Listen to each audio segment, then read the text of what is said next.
When you walk into Britney's house, you will see and feel the love.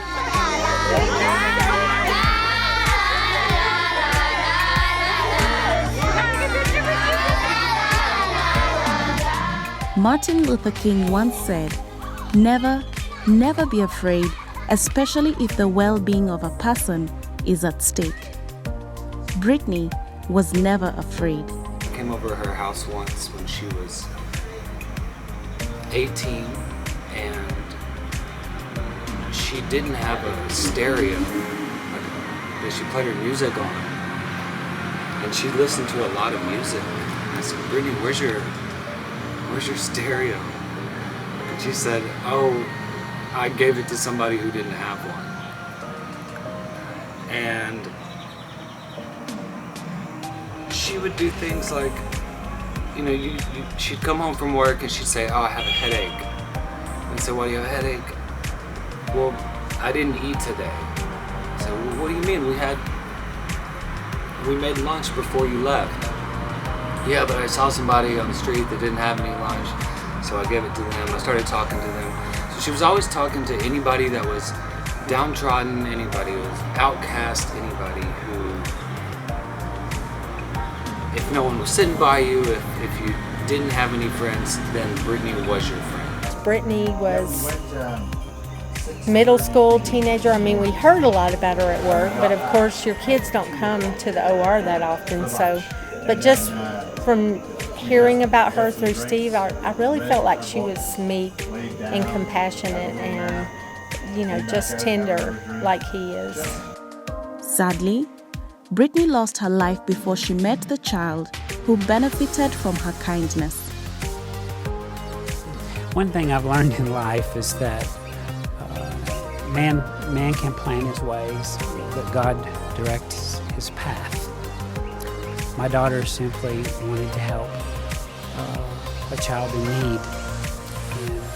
And, she was directed divinely to meet a boy via email or message in Kenya.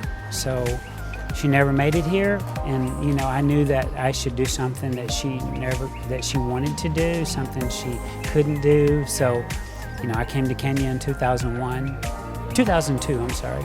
I came to Kenya in 2002. 2002. Yeah. Did you know that out of that, Kenya Relief would have 3 arms? No. I was simply coming to Kenya to meet the little boy. That's all. That's all. Little did I know that my heart would be ripped in two, and I would have some very serious questions that developed answered. Yeah. Like, why does God give me so much in life and so many people struggle? And I found the answer to that was very vivid to me, and that's so that I could give back and that I could help others realize that, why they've been given so much, so they can give back. The hands of time kept turning, and Steve James, with a background in medicine, had an idea. Kenya Relief was born.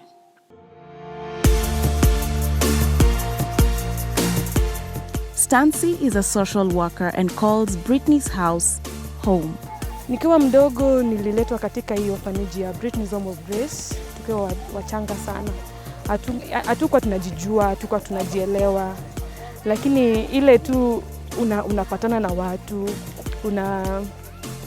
watu tu wenye hata hawajui. So kile ambacho kilinipatia motisha ni ile kutia bidii shuleni, ili siku ya usoni niweze nikasaidia hata wale wengine ambao hawajiwezi. Haswa wakati nilipokuwa nakienda shule, nilikuwa najiuliza, kuna siku nitawahi maliza shule? Kuna siku nitawahi maliza shule nisaidia hao watoto wadogo wenye wanateseka venye mimi nilisaidiwa. And I'm glad to say that I'm the seed of this home.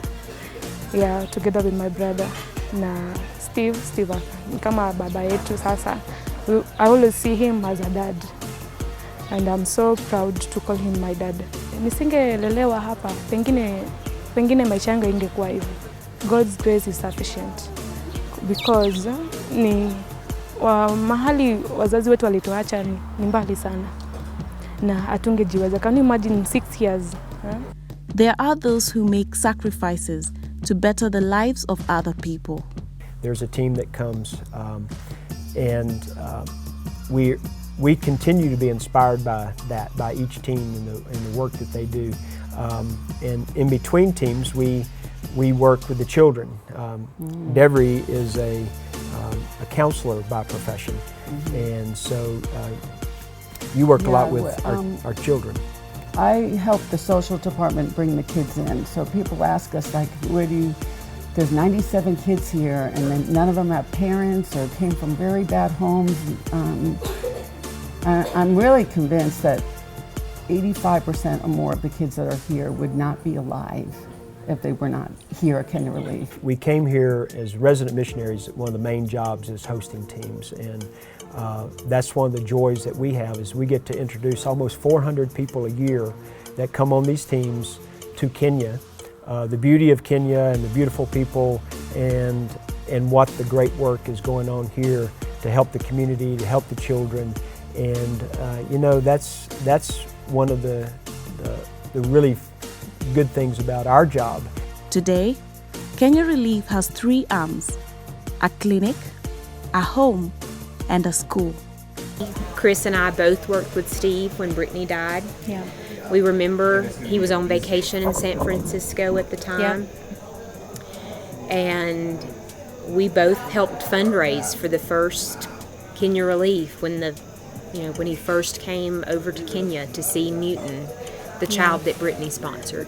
And who knows what we're going to see happen with Kenya Relief, and The next 20 years. what Steve does next and what we do next. Brittany always thought of others before herself. Brittany's house is not a shelter, but a home. My heart is with the kids, so I love to see them thrive, and I love to see them grow, and really the sponsors are what make that happen. And now they're getting a warm bed, a hot meal, a great education beyond what we see around here. And love, they're nurtured and loved and encouraged to, these doctors and professionals that come all the time inspire them to dream and to have hope for a future. So I've just seen like tremendous transformations in these kids. Kenya Relief's mission statement is rekindling a legacy of hope in a new generation of Kenyans. And there's no better place to start than with these orphans that come to us, and these children that were in really bad situations before they came, and now they have such hope through their education and they get good medical treatment. I hear the bell ringing for dinner right now. They're going to go get a great meal, and then to develop them spiritually. So there's one little boy who came, and his grandmother had 9 grandchildren, and she could only give them 1 meal a day of corn. And we went back to visit the grandmother, and he was saying, "Grandmother, I get 3 meals in 1 day." And he was so happy to get 3 meals, and he said, "I have a bed all to myself," and it's just so sweet, everything that is provided for them here. Kenya Relief, leaving a legacy of hope.